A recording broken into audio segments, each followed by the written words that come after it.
آج ہم تھوڑی سی ڈیٹیل ڈسکس کریں گے کہ ایک ایمیچر فوٹوگرافر اور ایک پروفیشنل فوٹوگرافر میں کیا ڈفرینسز ہیں، اور ہوپ فلی اس ویڈیو کے آخر تک آپ کو تھوڑا بہت اندازہ ہو جائے گا کہ آپ کس قسم کے فوٹوگرافر بننا چاہتے ہیں یا آپ کا انٹرسٹ کس طرف ہے۔ ایمیچر فوٹوگرافی کا مطلب ہرگز یہ نہیں ہے کہ آپ اچھے فوٹوز نہیں لیتے۔ اس کا مطلب صرف اتنا ہے کہ فوٹوگرافی آپ کا سورس آف انکم نہیں ہے۔ آپ اپنے بزنس کے لیے یا کاروبار کے لیے کوئی اور کام کرتے ہیں، اور فوٹوگرافی صرف اپنے شوق یا روح کی تسکین کے لیے کرتے ہیں۔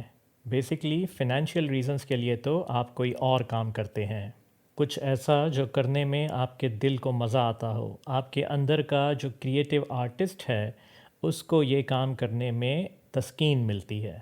ایک ایمیچر فوٹوگرافر کی حیثیت سے کبھی کبھی شاید آپ کو فیل ہو کہ کاش میں بھی ایک پروفیشنل ہوتا، میرے پاس بھی وہ سارے ایکوپمنٹ ہوتے جو ان کے پاس ہیں، وہ ساری ریسورسز ہوتی، اتنا بجٹ ہوتا جو پروفیشنل فوٹوگرافرز کے پاس ہوتا ہے، تو بڑا مزہ آتا۔ لیکن ایک چیز جو آپ کے پاس ہے اور ان کے پاس نہیں، وہ آپ کا فریڈم ہے۔ آپ جو چاہیں جب چاہیں شوٹ کریں، کسی قسم کی کوئی پابندی نہیں۔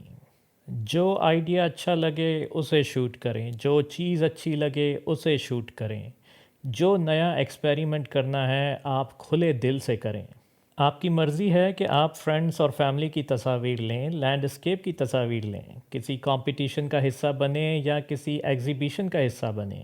اکثر و بیشتر ایمیچر فوٹوگرافرز ایسی تصاویر لیتے ہیں جو تاریخ کا حصہ بنتی ہیں، ایسے آئیڈیاز جنریٹ کرتے ہیں جو پہلے کبھی نہ سنے گئے ہوں اور نہ دیکھے گئے ہوں۔ ایک ایمیچر فوٹوگرافر کی حیثیت سے یہ وقت کی آزادی اور یہ کریٹیوٹی کی آزادی آپ کو حاصل ہے۔ اس کے برعکس اگر آپ ایک پروفیشنل فوٹوگرافر بننا چاہتے ہیں تو نام کی طرح ہی آپ کو پروفیشنل اور ریلائبل بننا پڑے گا۔ آپ ویڈنگ فوٹوگرافی کریں یا کسی کلائنٹ کا شوٹ کریں، وہ آپ کو مہینوں پہلے بک کریں گے، اور کچھ بھی ہو جائے آپ کو وہ ڈیڈ لائنز میٹ کرنی پڑیں گی۔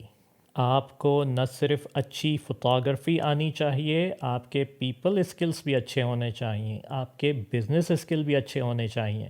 آپ کو ہمیشہ اچھے رزلٹس ہی پروڈیوس کرنے ہوں گے۔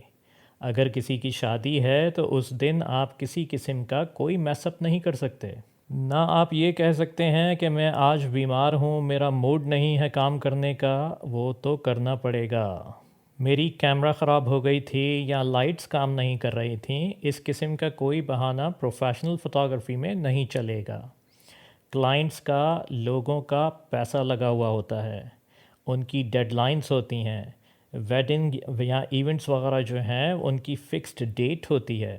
تو ایز مچ ایز پاسبل آپ کو ہر قسم کے فیلئر سے بچنا پڑے گا۔ اس کے علاوہ آپ کو ڈیڈ لائنز میٹ کرنی پڑیں گی۔ آپ کو ایک اچھا فوٹوگرافر، آپ کو ایک اچھا آرگنائزر، آپ کو ایک اچھا بزنس مین، ایک اچھا کمیونیکیٹر بننا پڑے گا۔ اس کے علاوہ آپ کو مارکیٹ کے ساتھ کمپیٹ بھی کرنا پڑے گا۔ مارکیٹ میں صرف آپ نہیں ہیں، اور پروفیشنل فوٹوگرافرز بھی ہیں، وہ بھی اچھی سروس پرووائڈ کر رہے ہیں، تو ان کے ساتھ کمپیٹ کرنے میں بھی آپ کو ریسرچ بھی کرنی پڑے گی، نئی چیزیں سیکھنے بھی پڑیں گی، نئے ٹرینڈز اور ٹیکنالوجی سے بھی فیملیئر ہونا پڑے گا۔ جیسے آج کل اگر ویڈنگ فوٹوگرافی ہے تو اس میں ڈرون کا ہونا بھی لازمی ہے۔ آپ کو اپنے خرچے کا بھی سوچنا ہوگا، پروفٹ کا بھی سوچنا ہوگا، جتنی لوکیشنز کی ڈیٹیلز ہیں، ٹائمنگز کی ڈیٹیلز ہیں، یہ ساری چیزیں بھی آپ کو مینیج کرنی ہوں گی۔ اب یہ سارا کام آپ اکیلے کر رہے ہیں یا ایز اے ٹیم کر رہے ہیں، یہ آپ پہ ڈپینڈ کرے گا۔ اگر آپ ٹیم میں ہیں تو ہو سکتا ہے کہ ان سارے کاموں میں سے کوئی ایک کام آپ کر رہے ہوں۔ آپ کے پاس ٹائم اور بجٹ لمیٹڈ ہوگا، اور ان باؤنڈریز کے اندر رہتے ہوئے آپ کو انڈسٹری اسٹینڈرڈ کے حساب سے اچھے ریزلٹس پروڈیوس کرنے پڑیں گے۔ آپ کو اپنی پروموشن اور مارکیٹنگ بھی کرنی پڑے گی، لیکن ہوپ فلی آپ ایک اچھا بزنس بھی رن کر رہے ہوں گے اور وہ کام بھی کر رہے ہوں گے جو کام آپ کو اچھا لگتا ہے۔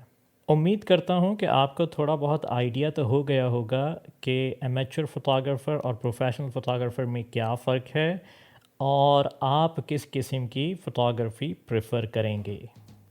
کچھ اچھا بناتے رہیے۔ Good luck.